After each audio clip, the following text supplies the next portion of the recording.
What if I told you that the way to make a narcissist truly feel the pain they once put you through isn't by yelling at them, getting revenge, or even exposing them to everyone?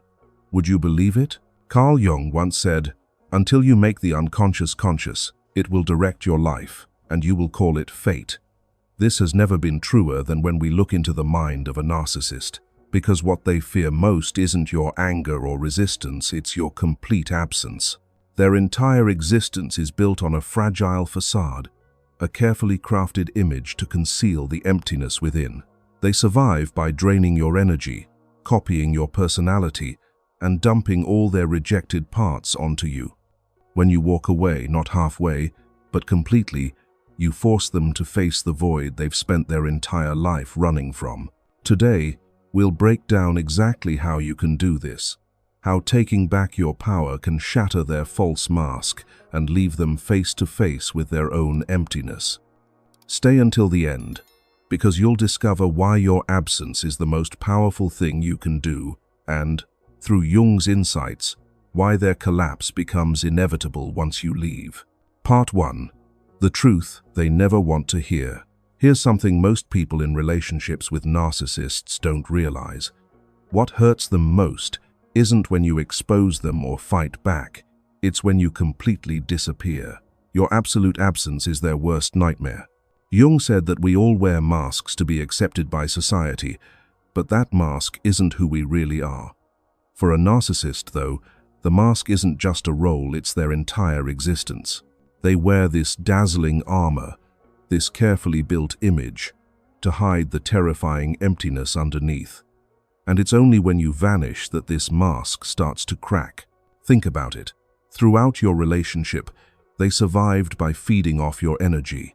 Every reaction, your arguments, your anger, even your tears became fuel to sustain their illusion of control. That's why they constantly try to get emotional reactions from you. But when you go completely silent, when you stop reacting altogether, you do the one thing they can't handle: you cut off their supply. For a normal person, distance might just be time to think, heal, or rediscover themselves. But for a narcissist, it feels like suffocation. They lack a clear sense of their identity. Everything they show you is just pieces borrowed from other people. They copy your words, adopt your habits, and even imitate your smile. Jung called this shadow projection. Instead of dealing with their own inner darkness, they throw it onto you, making you the mirror that both feeds them and absorbs all the weakness they refuse to acknowledge. This is why when you walk away, you're not just ending a relationship. You're taking with you all the pieces they use to build their fake self. And when that mask falls, they're hit with a brutal reality. Without you, they are nothing. Remember this. To a narcissist, your attention, whether good or bad, is their spiritual food. The more you rage, the more alive they feel. The more you demand answers, the more powerful they feel. But when you disappear in silence, leaving no opening, you force them to confront the vast emptiness inside. This is exactly what Jung described. The shadow we avoid becomes the fate that controls us. Narcissists spend their whole lives running from their shadow, but when you're no longer there, it consumes them. You might be surprised to learn that sometimes silence is stronger than 1,000 accusations. It becomes an invisible mirror reflecting their true nature. Without you, they can't continue the game. Without you, the whole show collapses, and they're left alone in the void. But here's the deeper point. This isn't about making them suffer. It's about freeing yourself. Because only when you stop being someone else's supply can you return to what Jung called individuation, the journey of becoming your truest self. The brutal truth is this: a narcissist can never accept your absence because they've never been able to accept themselves. When you choose silence, they collapse. But when you choose silence, you rise. Part 2. When you disappear, they lose themselves. Let's go deeper into why your disappearance causes their collapse. The first thing to understand is this: a narcissist doesn't have an independent self. They're like an empty mirror, only reflecting other people's images. From how they dress and speak to their smallest habits, they watch you, copy you, and gradually wear your identity like it's their own. Jung called this living through the persona, a mask borrowed and stitched together from outside pieces, but held onto like it's their whole being. But it goes beyond copying. They actually steal parts of you. When a narcissist repeats your words, adopts your style, or brags about ideas they took from you, they genuinely believe those things belong to them. They swallow your identity and make it part of their false self. Jung pointed out that when someone refuses to accept their shadow, they project it onto others. For narcissists, this becomes extreme. The parts of themselves they deny, insecurity, weakness, worthlessness, get dumped onto you. At the same time, your strengths, creativity, kindness, and independence, they try to steal and wear them as their own. They deny their darkness while stealing your light. They live in this twisted loop where nothing truly belongs to them. And this is why, when you disappear, their whole false structure collapses. You're not just leaving a relationship, you're pulling away the very foundation they built their imaginary self on. Picture a house built on sand. Every gesture, every word, every habit of yours is a grain of sand they collected to build their house.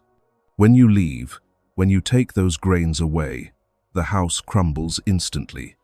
They no longer know who they are because their self was never more than a reflection of you. This explains why narcissists often come back desperately, trying to pull you back into the cycle. Only when you're there do they have fuel. When you walk away, they're forced to face a painful truth inside them is nothing but emptiness. Jung called this a failure in individuation. While a healthy person learns to integrate both their light and shadow to become whole, the narcissist stays trapped in a borrowed persona.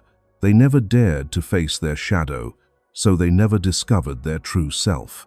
The irony is this: it's precisely because you're vibrant and full of life that they chose you. They sensed the energy they lacked and clung to you like someone dying of thirst in the desert. But the truth is, no one can endlessly supply someone who's bottomless. When you disappear, they're left with nothing but the very shadow they feared, a cold, dark void they spent their whole life avoiding. For you, it might be painful at first, like tearing something apart, but for them, it's the disintegration of their being. Your silence isn't about punishing them, it's about saving yourself. Part 3. The inevitable collapse. You might wonder, does my silence really change them, or does it just make them angry for a while? The answer is this: silence doesn't just anger a narcissist, it pulls them into an existential crisis they can't avoid. Jung emphasized that the shadow we deny will always return and eventually dominate us. For the narcissist, the moment you disappear is when their shadow takes over. Throughout your relationship, they escaped their inner emptiness by clinging to you. Every word, reaction, and emotion you gave them was like scraps they used to patch together their hollow soul. But when you go silent, that source of nourishment vanishes instantly. For the first time in their life, they're forced to face themselves. And what do they find? Not strength, not a true self, but a cold void that swallows them from within.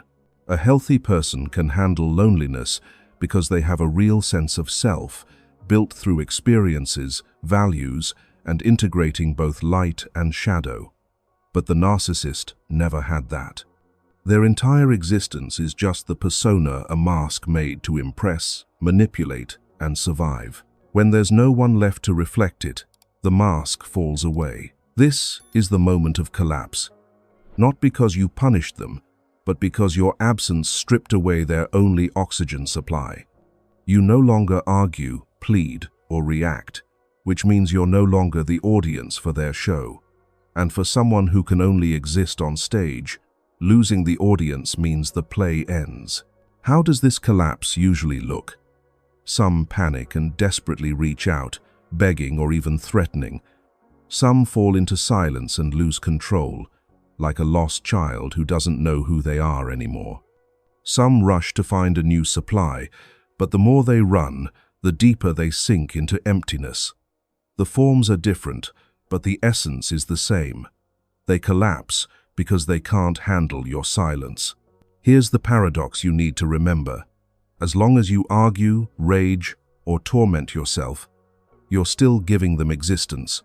You're still feeding their false persona. But when you vanish completely, when you stop being their supply, you take away their only foundation. Collapse becomes inevitable. Think of a puppet on stage. As long as someone pulls the strings, the puppet seems alive. But when you let go of the strings, it's just a piece of wood lying lifeless. To the narcissist, you are those strings. When you release them, they return to their essence, an empty shell. Your silence is the mirror that forces them to see this truth. For them, it's a collapse. For you, it's rebirth. Part 4. When they collapse, you rise. In the end, you'll realize something that might seem hard to believe at first. Your silence isn't revenge against the narcissist. It's a doorway to your rebirth. When they collapse, that's no longer your story. While they descend into the abyss, you begin a completely different journey, the journey of reclaiming yourself. Jung said, "The greatest privilege of a lifetime is to become who you truly are, and that's exactly what lies ahead of you." Throughout your relationship with a narcissist, pieces of your identity were taken away.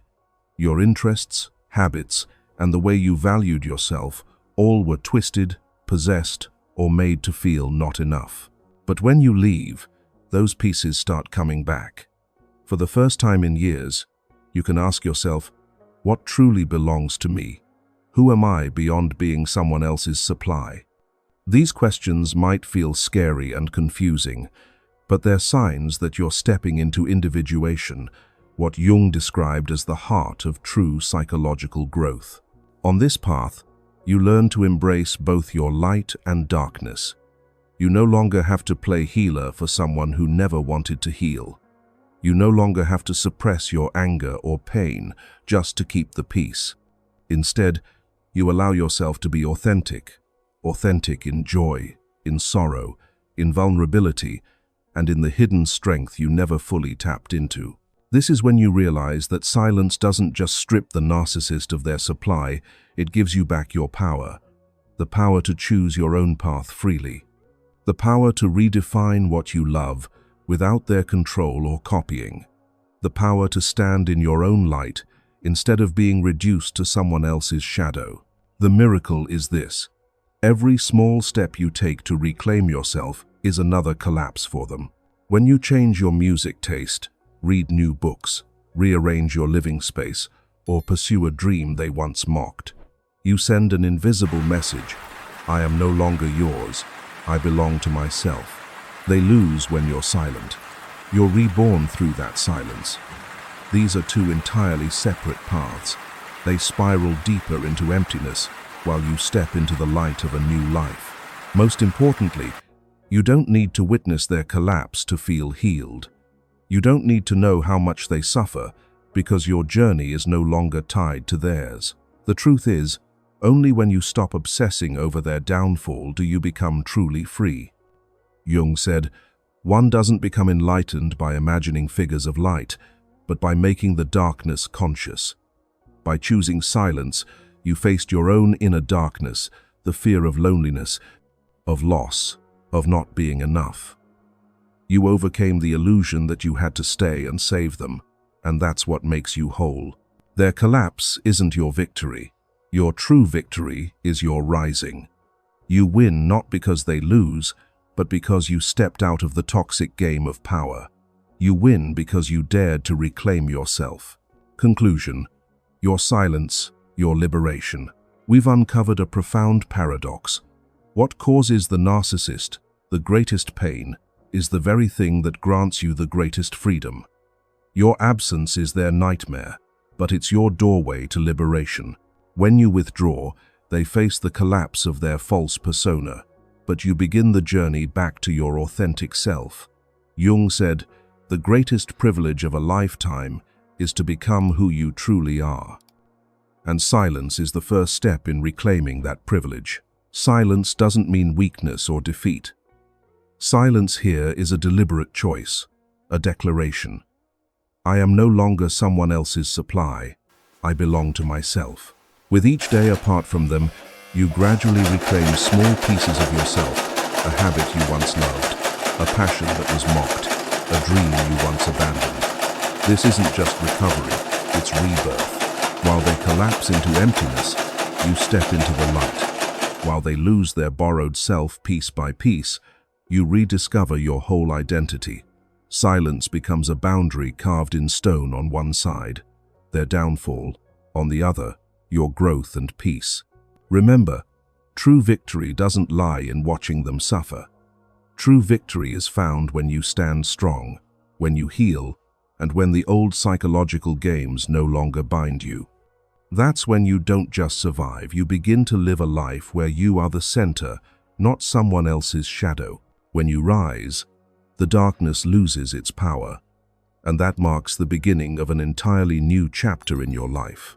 If this message spoke to something deep inside you, don't keep it to yourself. Like, share, and subscribe not just for more content, but to join a growing space where truth, healing, and self-discovery matter.